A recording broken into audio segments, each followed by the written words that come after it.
Queridos, o que eu quero falar com vocês aqui? Efésios capítulo 6, a partir do verso 10. Diz assim: no demais, irmãos meus, fortalecei-vos no Senhor e na força do seu poder.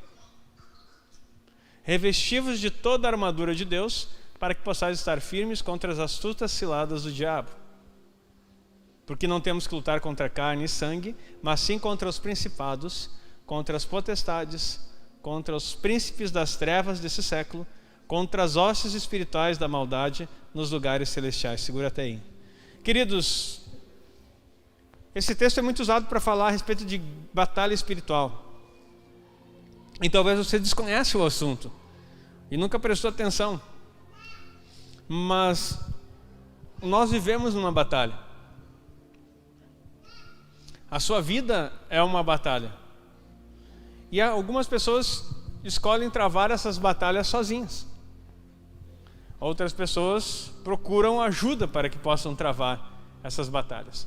Só que dentro do texto aqui que nós estamos lendo, eu não quero ser teólogo, ser hoje um professor, aprofundar muita coisa, eu preciso falar coisas específicas para você. Nós escolhemos o que nós vamos passar. A vinda de Jesus nessa terra não é uma história para você contar na sexta-feira santa e se emocionar com os filmes onde você vê um coitadinho apanhando na sexta-feira. A história de Jesus, o que ele fez aqui, é altamente relevante para a sua vida. Você sabendo ou não. Você sabendo ou não, ela vai afetar a sua história nessa terra. Porque ele mesmo declara: aquele que não é por mim, é contra mim. Quem comigo não ajunta, espalha. Não, peraí, Jesus falou isso, pastor? Falou. Aquele que não é por mim, é contra mim. Então não existe aqui, algumas pessoas são contra o dualismo nas expressões, mas é exatamente o que Jesus disse. Quem não está comigo, está contra mim. Quem comigo não ajuntar, vai espalhar. Então, por isso que eu afirmo para você que as suas escolhas com Cristo, e quando falo isso, eu tenho que ser muito específico. Tem pessoas que nos visitam, como já foi apresentado aqui, e talvez você fique achando que se trata de você participar aqui ou não. Se não se trata de participar aqui você é muito bem-vindo e seria uma alegria para nós que você participasse conosco. Entretanto, o que é importante é que você participe da vida de Cristo, esteja em Cristo. E quando você estiver em Cristo, você vai começar a compreender as coisas espirituais. Por quê, queridos? Porque as coisas espirituais elas acontecem. E independente de você crer ou não crer, é nítido. Eu já tive experiências, quero ter experiências maiores ainda do que essas, mas já tive experiência de ver pessoas endemoniadas. Eu já fui chamado em casa de pessoas não crentes, porque ela via vultos, porque portas se abriam, porque luz ligavam e apagavam e não era problema elétrico, porque chamaram o eletricista e não resolveu. Coisas assim. Vultos apareciam. Teve pessoas que tinham, aqui em Giruá, estou falando não da minha experiência de vida, estou falando só de Giruá. Pessoas que nos chamaram aqui em Giruá, que à noite algum espírito maligno vinha e ela sentia, inclusive assim, quando você passa a mão numa coisa e afunda assim, você pode perceber que afunda, né, na sua perna. Quando a pessoa dormia, tinha espíritos que passavam e ela via aquela coisa afundando assim nas pernas dela. Pensa no pavor. E você atender essas pessoas. Pessoas que e daí você faz assim: parece filme de terror. Queridos, os filmes de terror, se você assiste, eu já te aconselho, larga a mão desse negócio, porque quem estava, a mente, ele não estava orando, ele não estava pensando em Jesus e nem estava pensando no meio de ninguém. Mas é legal dar um arrepiozinho. Não, é um ponto de contato maligno para trazer coisa ruim para dentro da tua casa. Ponto, fecha parênteses. Todo filme de terror é um contato, é um portal que se abre para que as trevas entrem na tua casa. Pastor, isso é exagero. Não, isso é realidade, porque tu assiste o filminho, eu vou na vida real lá resolver o problema depois, né? Enquanto você assiste o filminho que tem o padre, o pastor fazendo exorcismo lá, tu acha lindo. Agora, na vida real, quando a gente é chamado para estar lá, e tem alguns irmãos que são parceiros nesse processo já aí, né? Cadê o Robson? O Robson, né, Robson? Parceiro nesse processo. Então, aí a coisa muda de figura. Então, assim, queridos, nós precisamos entender isso. Por que eu estou falando dessas coisas? Porque o mundo espiritual, ele existe. Ele existe. Ele é mais real do que o próprio mundo físico. O que nós estamos vivendo nesse tempo, eu não quero falar de coisas muito profundas, mas o que nós estamos vivendo aqui é um período de vida onde nós podemos ser altamente influenciados pelo céu aqui na terra. Essa é a oração que nós chamamos de Pai Nosso e que tudo que é evangélico conhece, ou cristão, melhor dizendo. Pai Nosso que está no céu, santificado seja o teu nome. Onde é que está o Pai Nosso? Pai Nosso que estás nos céus, santificado seja o teu nome. Venha o teu reino. Seja feita a tua vontade aqui na terra, como é no céu. Agora, nós temos que entender que o céu não é apenas um lugar acima de nós. Preste atenção. O céu não é um lugar acima de nós, aonde nós vamos ir quando nós morrermos. O céu é uma dimensão espiritual que pode ser acessado agora. Diga amém. Mesmo que tu não entendeu, diga amém. Sabe o que quer dizer? O céu é uma dimensão espiritual que você pode acessar agora. Como assim acessar agora? Por causa que as bênçãos espirituais para nós estão nos lugares celestiais. E não estariam apenas lá, isso fala lá em Efésios 1:3. Deus não colocaria essas bênçãos lá se fosse para nós acessarmos apenas a nossa morte. Então o céu é um lugar acessível para nós. Não é um lugar para onde nós vamos, mas é o lugar onde nós estamos em Cristo. Efésios 2:6. Falei isso aqui semana passada, estou repetindo de novo, e não é cansativo para mim, até que você aprenda e desfrute disso. Então, olha só, porque não temos que lutar contra carne e sangue, mas sim contra principados, contra as potestades. Quem não sabe, principado, potestade, príncipe das trevas desse século, hostes espirituais da maldade nos lugares celestiais, está falando de hierarquia de demônios, anjos caídos. Isso aí é tudo hierarquia, tá? Vai estar lá então assim, ó, principados, que são príncipes, potestade, que quer dizer poderes, príncipes das trevas desse século, que são influências nesse século, quer dizer no tempo em que você está vivendo. Hostes espirituais, hostes quer dizer exércitos. Exércitos espirituais da maldade. E aonde que eles estão? Nos lugares celestiais. Olha que coisa incrível isso. Esses exércitos espirituais da maldade, fica dizendo assim, então o Satanás e seus anjos e seus demônios são poderosos, pastor. Não são. Porque Jesus já venceu eles. Mas contra você, ele acaba com o ser humano. Então não é por medo, é por entendimento que eu estou falando. Nós só podemos vencer o que é maligno se nós estivermos em Cristo, porque nós não vencemos a nossa força, nós vencemos pelo poder do Senhor em nós, pela vida de Deus em nós. Nós precisamos ter a vida de Deus em nós. Tá, pastor, mas eu não estou entendendo. O que assim? Eu estou bem, estou de boas lá na minha vida, não tem problema nenhum, não está acontecendo nada de errado, estou tranquilo, vivendo leve, livre e solto. Não se trata do momento. Você precisa anotar algo aí que não precisava nem anotar, mas você precisa ter uma certeza. O dia mau vai chegar para todo mundo. O dia mau chega. Enquanto você estiver vivo, o dia mau vai chegar. E não é um dia mau, é o dia mau. E ele fica vindo em vários tempos. Ele fica nos visitando. O dia mau, ele vem em vários tempos. E se você não souber o que está acontecendo, preste atenção no que acontece. Se você não sabe discernir o que está vivendo, que é algo espiritual, a tua tendência é culpar Deus pelos intempéries da tua vida, pelos teus problemas. Olha aí o que Deus está permitindo. E uma das coisas que eu já falei aqui na igreja, e que é muito terrível de ouvir, é que as pessoas, assim, acontece um desastre terrível, morre um monte de gente, ou um incêndio, ou uma enchente, um deslizamento de terra, um acidente de trânsito, onde morre todo mundo, catástrofes que acontecem, e às vezes nos visitam até na nossa região, e daí tu chega no velório, as pessoas dizem o seguinte: Deus quis assim. é a vontade de Deus. Deus sabe o que é melhor. Queridos, isso é a coisa mais do inferno para se dizer. Porque Deus não planejou que ninguém morresse esmagado, nem afogado, nem queimado. E não tem nada a ver com Deus esse detalhe. E daí as pessoas, outros dizem o seguinte: se Deus não tem nada a ver, por que Ele deixou que acontecesse? Também não deixou. Deus não deixou nada que acontecesse. O que na verdade é resultado de coisas na sua vida. Preste atenção então, que eu estou chegando aqui no meio dessa fala para você compreender.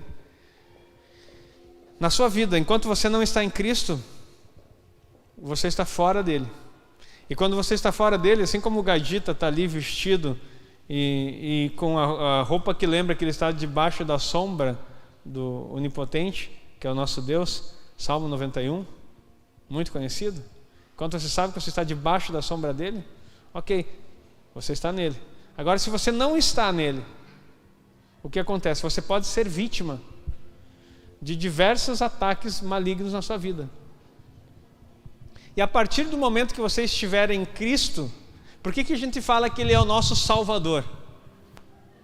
A gente pensa que Ele está salvando do inferno. Não, Ele não está salvando do inferno. O inferno não foi nem feito para nós.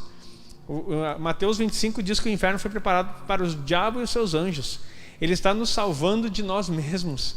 Ele está nos salvando da nossa vida cheia de pecado. Ele está nos salvando de vivermos distante dele. Essa é a salvação. Inclusive está nos salvando do próprio inferno e do ataque do maligno. Porque o diabo, em João 10:10, diz que ele só vem para matar, roubar e destruir. E é só isso que ele sabe fazer na vida das pessoas. Então, o que nós precisamos fazer? Estar no Senhor. E quando nós estamos no Senhor, nós estamos nele, guardados nele, protegidos nele. Então, os ataques que acontecem são diferentes. Fala ali no final do versículo que é nos lugares celestiais. É nos lugares celestiais. Apesar de a Bíblia declarar em Efésios 2:6 que nós estamos assentados nos lugares celestiais, sabe o que significa na Bíblia assentado? Jesus, depois que ressuscitou, ele foi ao céu e assentou-se à destra de Deus. A Bíblia declara isso. Jesus estava aqui como sacerdote. Na cultura judaica, no serviço do templo, o sacerdote só podia se assentar depois que estava tudo resolvido. Encerrou. Aí foi o que Jesus disse na cruz: está consumado. Encerrou. Então tudo que ele precisava fazer, ele fez. Aí ele sobe ao céu e se assenta nos lugares celestiais. Agora a Bíblia fala em Efésios 2:6, preste atenção nisso, que você está sentado juntamente com ele nos lugares celestiais. Isso significa o quê? Que já está consumado. Você não está nos lugares celestiais para batalhar. Você está lá para descansar. Descansar na moleza, sombra e água fresca, não. Descansar no Cristo, que já fez tudo por você. Estar descansado, você não precisa fazer mais nada. Já tem, assim como tem as hostes espirituais da maldade, tem os anjos do Senhor poderosos em guerra. E são muito mais. 1/3 caiu com Satanás e ficou o restante lá. E é um número incontável. E aí o que acontece? Saber onde você está te dá a autoridade que você precisa. Saber aonde você está te dá a autoridade que você precisa. Vem cá, Gabriele. E vem cá um que seja aspirante. Tem algum aspirante aí? Fernandes é aspirante? Ou é aspirante. Aqui. Olha só. Aqui no GAD, por exemplo. Aspirante. Atalaia. Se tu fosse falar na linguagem militar, aqui seria aspirante também. Aqui seria um primeiro-tenente. Quem que tem mais autoridade dentro do exército, se nós pensarmos? O primeiro-tenente. Do que um aspirante. O aspirante, ele aspira a ser oficial. Então, ele nem é oficial ainda. Ele é aspirante a oficial. Depois, no GAD, vem o aspirante, daí vem o alferes. Depois vem o atalaia. Que são tudo nomes de exército antigo, né? Que a gente usou. Tá? O atalaia é bíblico, inclusive. Agora, o que acontece? O aspirante, ele está revestido. Ele tem o mesmo uniforme. Tem menos breveza aqui, breveza, como diz o galera, insígnias. Menos conquistas por causa do tempo dele. Ele chegou há pouco. não tem a boina ainda, porque ele não teve a formatura para receber a boina dele ainda. Mas ele está aqui. Olha só. O que diferencia ele? Ele está desprotegido? Não. Mas o lugar de autoridade dele é diferente da Gabriele. A Gabriele, quando ele fala, ele tem um nível, se você não sabe, existe suboficial no Gad, 6 postos abaixo dele. Quando ele fala, o suboficial obedece. Agora, quando a Gabriele fala, os suboficiais, estão debaixo da autoridade dela. Então a questão do posicionamento é você saber quem você é. Você precisa saber a tua identidade em Cristo. Graças a Deus que lá não há graduação, porque o nosso Jesus é o general de guerra, é o todo-poderoso, é aquele que é, que era, que é de vir, o vencedor, e você não precisa se preocupar, porque quando você o representa, a Bíblia diz que nós somos embaixadores por Cristo, nós representamos Ele, nós estamos representando a mais alta patente. No caso aqui, o Fernandes, se for um gadita e ele entendeu o processo dessa vida para viver no dia a dia, e ele for um representante de Cristo, não interessa se ele é aspirante aqui, diante do mundo espiritual, ele representa a mais alta patente, que é Cristo. Podem sentar os dois, muito obrigado. Aplaudam a eles aí porque ajudaram. Então você precisa entender que a posição que você está define o destino que você vai ter. A posição que você está define o destino que você vai ter. Como assim? Se você continua achando que o diabo é poderoso e que pode te bater, você vai passar a vida inteira apanhando. Agora, se você despreza ele sem estar em Cristo, vai apanhar igual. Agora, quando você entende que você está colocado nos lugares celestiais, sentado com ele, está tudo feito, está tudo pronto, e você é um representante dele, e as suas batalhas podem ser vencidas. Volta lá no verso 11, por favor. No 10, acho que era. No demais, irmãos, fortalecei-vos no Senhor e na força do seu poder. Fortaleça-se no Senhor e na força do seu poder. Cada dia fortaleça-se. Por que tem que se fortalecer? Assim como um gadita aqui, para poder ganhar as suas insígnias, as suas conquistas, ele precisa ser perito naquilo que está fazendo. E há diferenças aqui de cores. Talvez você não percebeu. Vou ter que chamar de novo aqui agora. Vou chamar o Lemos? Lemos e a Gabriele de novo. Aqui. Vem aqui bem na frente. Olha só. Você pode perceber que a Gabriele tem alguns que é lilás, aqui me esqueci o nome, é púrpura, obrigado. É vermelho. Ele aqui, o deles são prata, que é o cinza. Todos pratos. O prata é o inicial. Quer dizer que ele já passou por aqui. Cara, tu fez tudo isso aqui já, cara. Eita, é grandão. Olha só, ordem unida, acampamento, fogo, trilha, nós e amarras. Cara cheio de... Mas ele fez o primeiro. Então quer dizer o quê? Que o Lemos, ele tem a experiência já. Mas não é perito, ele é iniciante. A Gabi está com vermelho, está mais avançado. Ela já está num outro nível de conhecimento. Claro que alguns continuam no mesmo. Você viu aqui que não. E ninguém, a gente não coloca aqui. Você pode notar. Tem uns iniciantes, uns mais avançados aqui. Então você começa a perceber que conforme você chega lá, ninguém pendura isso aqui, simplesmente vai chegando e a gente vai jogando assim, olha aí, gruda aí. Não, isso aqui é conquista. Esse é o fortalecer-se no Senhor. Fortalecer nas coisas que você está fazendo. Às vezes nós queremos ter alta patente no mundo espiritual. Muito obrigado de novo, pode sentar. Queremos ter alta patente no mundo espiritual e já queremos sair botando mão na cabeça das outras pessoas, libertando as pessoas. Mas o detalhe é que nós somos iniciantes. Porque fortalecer no Senhor está falando de você lidar com as coisas que você carrega primeiro, antes de querer ajudar os outros. Em tudo na vida, nós precisamos lidar com as coisas que nós estamos carregando primeiro, para depois querer ajudar os outros. Nenhum gadita vai ser colocado como monitor, ou muito menos instrutor, se ele não sabe fazer.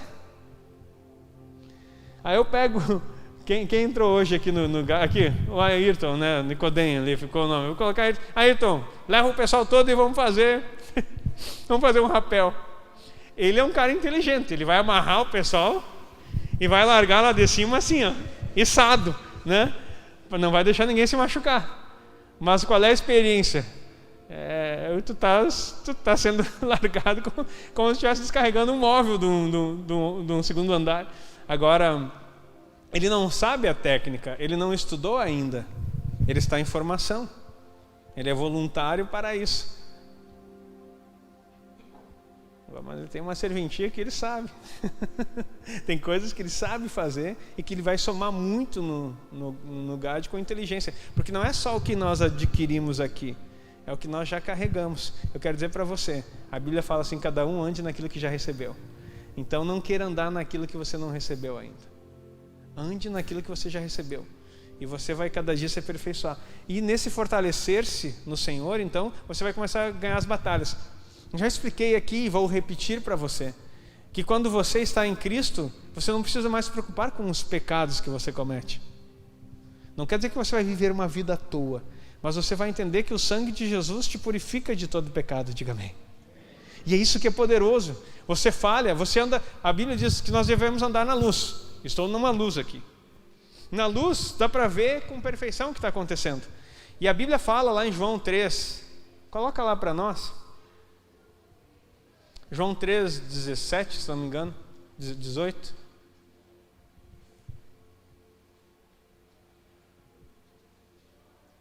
Vai colocar no 19. Aqui, ó. Volta, era o 18 mesmo. 18. Quem crê nele não é condenado. Mas quem não crê já está condenado, porquanto não crê no nome do unigênito Filho de Deus. E a condenação é essa: a luz veio ao mundo, Jesus, e os homens amaram mais as trevas do que a luz, porque as suas obras eram más. A luz veio ao mundo, mas o pessoal preferiu ficar no escuro. E Satanás só tem legalidade no escuro. Aquilo que tu faz, aquilo que você não pode declarar em público, aqui na frente, subir aqui e dizer assim, minha vida é assim, é porque está nas trevas. Quem anda na luz, como dizia um ditado antigo, a sua vida é um livro aberto. Você não tem nada para esconder. Andar na luz é não ter nada para esconder. É a mesma palavra irrepreensível que a Bíblia fala. E todo o vosso, em 1 Tessalonicenses 5,16, e todo o vosso corpo, todo espírito, alma e corpo, sejam plenamente preservados, irrepreensíveis para vir no Senhor Jesus. Ou seja, nada que ninguém possa te atacar. Quem que vai te atacar, queridos? As pessoas? As pessoas só falam aquilo contra você. Quem fala mal de você e fala contra você, preste atenção, não fala de si mesmo, fala através do Espírito. Que Espírito? Maligno. Vou repetir, porque acho que você não entendeu. Quem fala mal de você, quem fala de você, ou faz qualquer tipo de fofoca, tentando denegrir tua imagem, não fala por si mesmo, fala através do Espírito. Que Espírito? Espírito maligno. É aquilo que as setas inflamadas do diabo que vem na mente e você acha que é até tua palavra. Tu até se apropria disso. Falei num dos cultos aqui, quando você vê aquela pessoa, não sei, eu olhei para ela e não gostei. Não existe isso, queridos, isso é maligno. Não gostar por quê? Não sei, eu senti uma coisa. Não, tem o discernimento do Espírito. Daí se tu vai ver a pessoa, não, aquela pessoa tem demônio nela. Daí tu não vai ficar, não gostei dela. Tu vai lá, põe a mão na cabeça, expulsa e acabou. Amém? Agora você querer dizer que eu não gosto porque simplesmente não gosto, é influência maligna. Então, esse tipo, as pessoas que falam mal, falam por influência do diabo. Sempre. Agora, quem fala pelo Espírito, a Bíblia diz, quem fala pelo Espírito, abençoa as pessoas. Sempre vai encontrar tesouros em vasos de barro. Eu quero dizer para você, o profético, aquilo que a gente se move a andar nas coisas de Deus, é você olhar para as pessoas com o maior defeito que ela possa ter, mas você entender, não, essa pessoa, existem alguns defeitos, mas tem algo precioso dentro dela. Sabe, aquilo que é precioso dentro de você não é você sendo bom, é o que Deus colocou em você. Todo ser humano tem uma porção divina em si, não são deuses, mas tem algo que é o sopro de Deus no seu interior. E esse sopro pode ser encontrado. E quando se encontra com o Espírito de Deus, com o Cristo que eu estou falando, a sua vida é transformada. E a partir de então, você começa a ser relevante e mudar as suas situações. Então, ande na luz E não deixe que as coisas malignas te atrapalhem. Finalizo aqui, quando nós falamos coisas que não são nossas, mas que são de espíritos malignos, Satanás ele quer fazer isso, porque se você se previne, se você se guarda, se você guarda a tua boca, ele vai colocar coisas na tua mente. Satanás não pode ler a sua mente, ele não pode saber o que você está pensando, mas ele pode lançar coisas na sua cabeça, para que você fale. Ele precisa de uma boca emprestada. Como assim, pastor? Todo espírito, para agir nessa terra, precisa de um corpo. Como é que é? Todo espírito para agir na terra precisa de um corpo. O Espírito de Deus. Deus é Espírito, importa que seus adoradores o adorem em Espírito e em verdade. Está lá em João 4. Deus precisa de um corpo para agir. Hoje Ele está agindo através do meu. Está agindo através do seu, diga amém. O Espírito de Deus precisa de um corpo para agir. Espíritos malignos também precisam de um corpo. Para poder entregar essa palavra para você, precisa de uma boca. Para poder amaldiçoar, o diabo também precisa de uma boca para amaldiçoar. A Bíblia diz, de uma mesma fonte não pode sair bênção e maldição. Se sai bênção é de Deus, se sai maldição é do diabo. Simples assim. Então nós precisamos deixar Deus nos usar para isso. E cada vez que nós falamos algo errado, Satanás cria uma sentença. Estava lendo um livro, um testemunho, dentre os vários testemunhos que eu vi. Deixa eu ver se tem um papel aqui no meio. Aqui. E esse homem que estava dando testemunho, achei um papelzinho branco. Ele morava no interior dos Estados Unidos, uns 40 quilômetros mais ou menos na cidade. E lá é muito comum isso, você ser o fazendeiro lá na região do Texas. Então, de repente ele viu alguém sentado na frente do celeiro dele, do galpão dele, lá onde ele guardava as coisas. Daí ele saiu para fora, já era de noite, já era tarde da noite, e ele viu alguém sentado com um caderno escrevendo. Ele saiu, chegou lá e ali no livro não relata, não quero aumentar o caos, não relata se ele estava armado ou não, mas certamente não saiu com um chinelo havaiana na mão, né? Mas foi lá perguntar para o cidadão: o que você está fazendo aí? E ele disse assim, daí ele nem olhou para ele e continuou escrevendo assim: eu estou anotando tudo que você disse. E daí ele ficou: como assim? Ele disse assim: Deus me colocou aqui. E quando ele falou que Deus me enviou aqui para anotar o que você diz, ele disse que ele sentiu uma presença que incendiou ele assim no interior, sabe? E ele teve o discernimento no momento que aquele homem não era um homem comum, era um anjo, que ele estava tendo uma visitação e vendo o anjo. Ah, pastor, eu não acredito nisso. Você acreditar ou não acreditar não muda o que Deus é, nem como o mundo espiritual funciona. Mas estou só trazendo um relato. Por enquanto não é meu, daqui uns dias vão ser os meus. Tá? E daí ele disse assim: você viu aqueles dois que estavam lá na porta? Daí ele olhou para trás, perto da porta da casa que eu não sei, eu tinha dois caras de preto com um livrinho, anotando. Diz assim: eu fui enviado aqui para entrar no tribunal celestial a teu favor, com relatos a teu favor, contra o que eles estão escrevendo mal de ti. E aí tem todo um contexto na história do livro, mas você começa a perceber assim, cada vez que você faz algo e a tua boca é um papel em branco, para que os anjos do Senhor possam anotar o que você está fazendo, ou para que os demônios de Satanás possam anotar. A Bíblia fala que Satanás é o acusador, que fica de dia e de noite diante de Deus.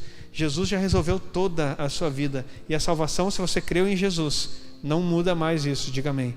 Se você entregou sua vida para Jesus, você é salvo e Jesus é por você. Você está na sombra do Onipotente. Entretanto, a tua boca pode te condenar. A Bíblia fala que você vai dar conta de tudo que você falar.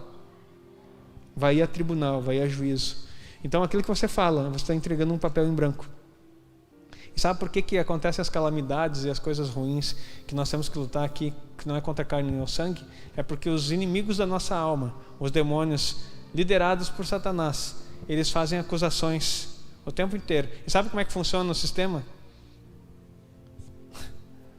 Funciona assim: você é uma pessoa boa, você crê no Senhor Jesus, boa no sentido assim que se cuida, né, naquilo que você faz. Você não deseja o mal de ninguém, mas você fala muita coisa errada, tem coisas que você mente, você faz coisas que não agradam ao Senhor, e você já é salvo. Você poderia simplesmente colocar o sangue de Jesus naquilo ali e dizer assim: quando você errou e falhou alguma coisa, você pede perdão na hora, não precisa guardar para depois, porque guardar para depois tu esquece, mas os demônios têm anotadinho.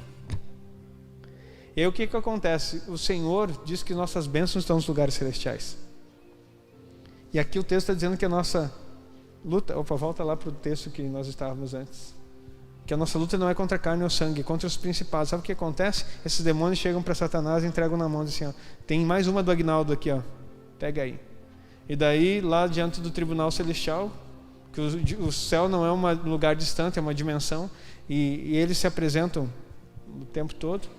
Aí o que acontece? Ele diz assim, ó, Deus tem algo para me entregar, preste atenção nisso. Tem uma bênção para me entregar. Mas Satanás chega lá, os demônios chegam lá, olha aí, ó, ele disse isso. E uma coisa que eu vou dizer, sabe o que move o Gad? Princípios bíblicos. Sabe o que Deus se move? Por princípios. Ele nunca desfaz algo que fira os seus princípios. Se há um princípio bíblico, ele não vai mudar. Não, mas eu sou filho, eu sou amado, eu sou querido. Deus é imutável. Ele não é mau, ele não é ruim, ele não é severo, mas ele estabeleceu princípios. Ele estabeleceu princípios. E nesses princípios ele trabalha. E sabe o que o diabo é? Acusador. O que ele faz? Ele é mentiroso, sim, mas contra você ele não mente. Ele pega só as verdades anotadas e leva lá, porque a mentira contra você está em Cristo, não tem poder algum, porque a palavra diz que maior é o que está em nós, no caso Cristo, do que o que está no mundo. Não adianta ele ficar querendo mentir, só se você mentir. Você mentiu, você deu prato cheio para ele. Agora o que ele faz? Ele pega as verdades das tuas contrariedades, das tuas quebras de princípios, e chega diante de Deus, está aqui, não pode abençoar, não pode liberar, porque a tua palavra diz isso. Satanás ele não julga as coisas por ele. Ele julga pela palavra. Você vai dizer, pastor, que heresia é essa? Como que Satanás vai chegar para Deus e citar a palavra? Então tu precisa ler mais Bíblia. Mateus capítulo 4, a tentação de Jesus. Ele começa, está escrito. Não, primeiro ele diz, se tu és o filho de Deus, manda que essas pedras se transformem em pão. Daí Jesus diz assim, está escrito. Nem só de pão viverá o homem, mas de toda a palavra que sai da boca de Deus. Olha o que traz vida para você, é a palavra que sai da boca de Deus. Sabe o que é a palavra que sai da boca de Deus? É o que está escrito aqui, ó. E depois ele leva ele a um alto monte e diz assim, te joga daqui abaixo, porque está escrito, Satanás dizendo para Jesus, está escrito, aos teus anjos dará ordem a teu respeito, para que não tropeces em alguma pedra. E daí Jesus responde, está escrito, não tentarás o Senhor teu Deus. Eu quero dizer para você, se ele teve a capacidade de tentar Jesus com a palavra, você acha que ele não vai chegar para Deus e dizer assim, está escrito lá, ó, tal coisa. Mas olha o que o Agnaldo está fazendo aqui.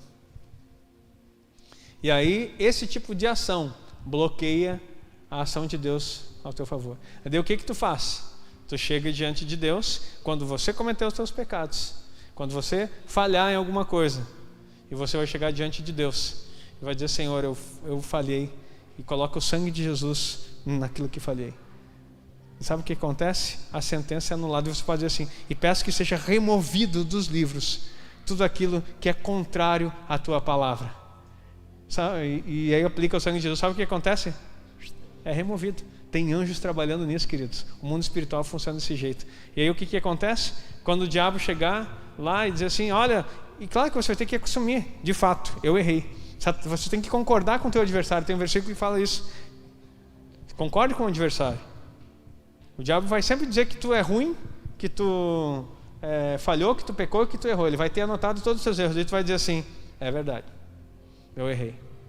Mas eu apliquei o sangue de Jesus, que não pecou, que não errou, que é perfeito, o meu Senhor, o meu Salvador, e Ele pagou o preço dessa dívida que tu está me cobrando. Já está tudo pago, porque quando Ele abriu os braços, Ele disse, está consumado. E você pode usufruir de tudo aquilo que Ele tem para a sua vida. Aplauda o Senhor. É isso que Deus tem para você. E nós vamos entrar num tempo onde nós vamos começar a acessar tudo aquilo que Deus tem para nós, por causa que nós não seremos mais enganados, defraudados e seja lá o que, subvertidos, ou seja a palavra que você quiser como sinônimo, pelo diabo.